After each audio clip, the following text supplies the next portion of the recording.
Bismillahirrahmanirrahim. Assalamualaikum warahmatullahi wabarakatuh.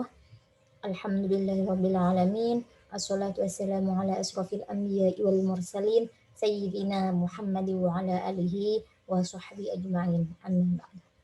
Alhamdulillah kita bertemu kembali dalam mata kuliah Sistem Ekonomi Islam meskipun melalui daring atau online.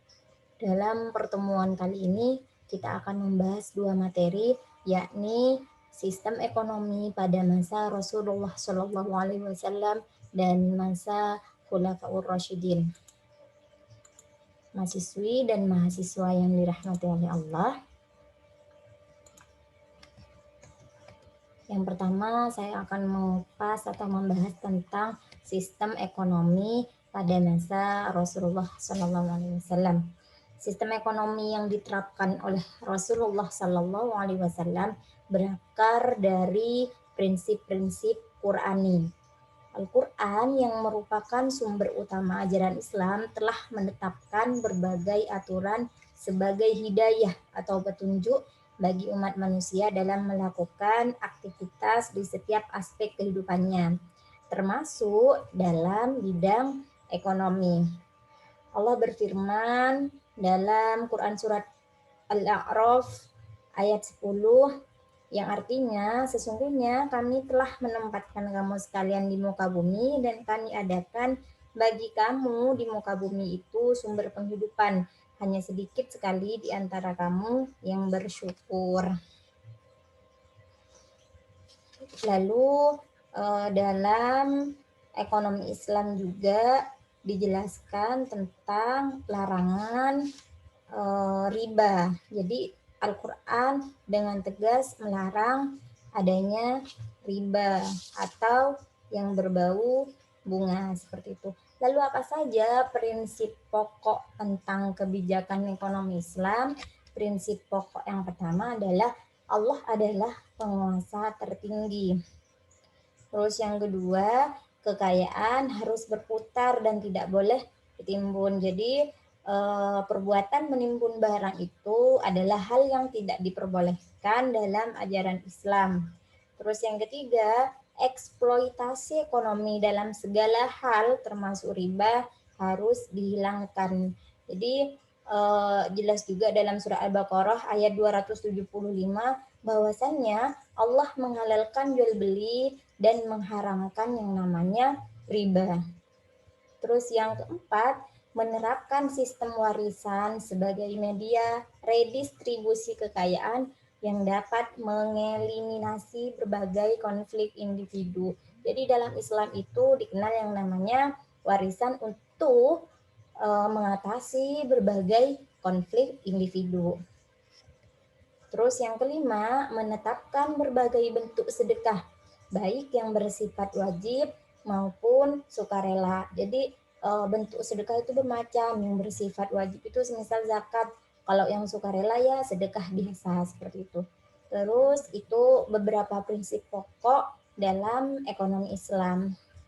Lalu apa tujuan utamanya? Tujuan utama dalam perekonomian Islam itu adalah untuk mencapai falah yang maksimum. Tidak seluruh aktivitas ekonomi bisa diserahkan kepada mekanisme pasar. Baik, menginjak pada keuangan publik pada masa Rasulullah Shallallahu Alaihi Wasallam, setelah selama 13 tahun di Mekah, beliau hijrah ke Madinah. Pada saat hijrah ke Madinah, kota ini masih dalam keadaan kacau, belum memiliki pemimpin ataupun raja yang berdaulat. Di kota Madinah ini banyak suku, salah satunya adalah suku Yahudi yang dipimpin oleh Abdullah ibn Ubay. Lalu setelah Rasulullah hijrah ke Madinah, maka Madinah dalam waktu singkat mengalami kemajuan yang pesat. Rasulullah berhasil memimpin seluruh pusat pemerintahan Madinah, menerapkan prinsip-prinsip dalam pemerintahan dan organisasi, lalu membangun institusi-institusi, mengarahkan urusan luar negeri, membimbing para sahabatnya dalam memimpin, dan pada akhirnya melepaskan jabatannya secara penuh. Jadi Madinah itu awalnya kota yang dalam keadaan kacau. Lalu ketika Rasulullah datang, Madinah ataupun Rasulullah berhasil memajukan khususnya perekonomian di Madinah. Ini juga pada masa Rasulullah SAW dijelaskan pada masa pemerintahannya Rasulullah SAW menerapkan jizyah. Jizyah ini apa? Yakni pajak yang dibebankan kepada orang-orang non-muslim. Lalu di samping itu Rasulullah juga menerapkan sistem kharaj. Kharaj itu maknanya adalah pajak tanah yang dipungut dari kaum non-muslim ketika wilayah Khaybar ditaklukkan. Di antara sumber-sumber pendapatan negara juga diperoleh dari zakat dan yusr. Zakat atas pertanian dan buah-buahan. Jadi yusr itu adalah zakat atas pertanian dan buah-buahan. Pada masa Rasulullah SAW, zakat dikenakan pada hal-hal. Yang pertama, benda logam yang terbuat dari emas seperti koin, perkakas, perhiasan, atau dalam bentuk lainnya. Lalu yang kedua adalah benda logam yang terbuat dari perak. Terus yang ketiga adalah binatang ternak. Binatang ternak itu bermacam, ada kambing, kuda, dan lain sebagainya. Terus yang keempat, berbagai jenis barang dagangan. Yang kelima, hasil pertanian. Misal padi, lalu di sini termasuk juga buah-buahan. Yang keenam adalah lukotoh, harta benda yang ditinggalkan musuh. Jadi harta benda yang ditinggalkan musuh itu pada masa Rasulullah dikenakan juga zakat seperti itu. Lalu yang ketujuh adalah barang temuan. Lalu apa saja sumber-sumber pendapatan selain dari zakat dan lain sebagainya tersebut? Sumber-sumber pendapatan yang lain yang didapat adalah uang tebusan para tawanan perang. Terus yang kedua, pinjaman-pinjaman setelah penaklukan kota Mekah. Yang ketiga, khums atau rikas atau harta karun. Jadi harta karun juga termasuk sumber-sumber pendapatan lain. Yang keempat adalah amwal fadilah, yakni harta yang berasal dari harta benda kepada kaum muslimin. Jadi yang dimaksud dengan amwal fadilah adalah harta itu berasal dari harta benda kepada kaum muslimin. Terus yang kelima adalah wakaf. Yang keenam, nawaib, yaitu pajak khusus yang dibebankan kepada kaum muslimin yang kaya raya. Terus yang ketujuh adalah zakat fitrah yang dilakukan 1 tahun sekali pada hari raya Idul Fitri. Terus yang kedelapan, kafarot. Kafarot itu apa artinya? Kafarot itu adalah denda atas kesalahan yang dilakukan. Jadi ini ada 8 sumber-sumber pendapatan lain pada masa pemerintahan Nabi Muhammad SAW. Lalu selanjutnya keuangan publik pada masa Khulafaur Rasyidin. Khulafaur Rasyidin itu ada 4, yaitu para sahabat Nabi Abu Bakar As-Siddiq, Umar, Utsman, dan Ali. Lalu bagaimana sistem ekonomi pada masa Abu Bakar As-Siddiq?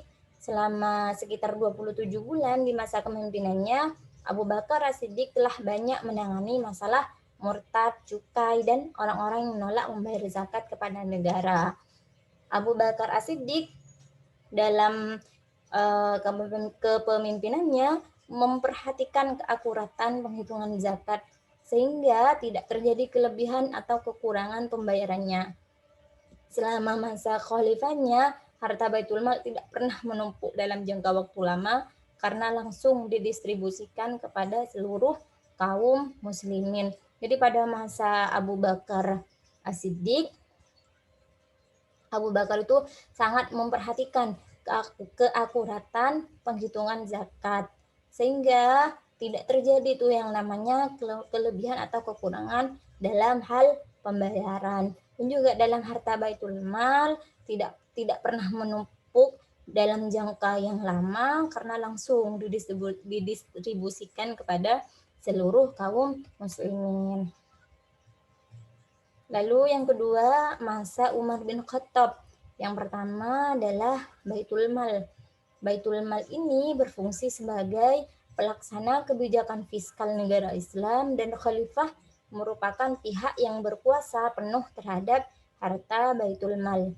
Terus yang selanjutnya adalah properti Baitul Mal dianggap sebagai harta kaum muslim, sedangkan khalifah dan amil-amilnya hanyalah pemegang kepercayaan.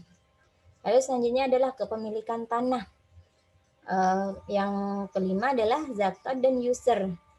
Yang keenam, sedekah untuk non-muslim. Yang ketujuh, mata uang. Lalu apa saja pengeluarannya? Pengeluarannya, bagian pengeluaran yang paling penting dari pendapatan keseluruhan adalah dana pensiun, kemudian diikuti oleh dana pertahanan negara dan dana pembangunan. Jadi dana pensiun itu diikuti oleh dana pertahanan negara dan dikumpulkan juga dengan dana pembangunan. Lalu secara garis besarnya, pengeluaran negara pada masa kekhalifahan Umar dikeluarkan untuk kebutuhan yang mendapat prioritas pertama. Prioritas pertamanya apa? Yaitu pengeluaran dana pensiun bagi mereka yang bergabung dalam kemiliteran, baik muslim maupun non-muslim. Dana tersebut juga termasuk pensiunan bagi pegawai sipil. Jadi yang menjadi prioritas pada saat itu adalah yang bergabung dalam hal kemiliteran, baik itu orang muslim maupun non muslim. Dana tersebut juga termasuk adalah pensiunan bagi pegawai sipil.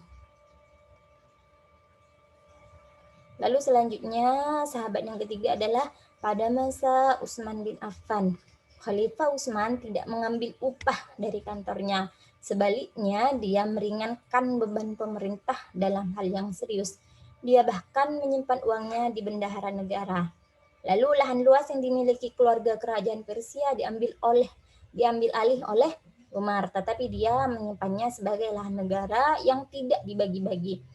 Sementara itu, Utsman membaginya kepada individu-individu untuk reklamasi dan untuk kontribusi sebagai bagian yang diprosesnya kepada Baitul Mal. Jadi Khalifah Utsman itu tidak pernah mengambil upah dari kantornya. Sebaliknya dia meringankan beban pemerintah dalam hal yang sangat serius. Dia bahkan menyimpan uangnya itu di bendahara negara. Jadi menyimpan uang pribadinya kepada bendahara negara.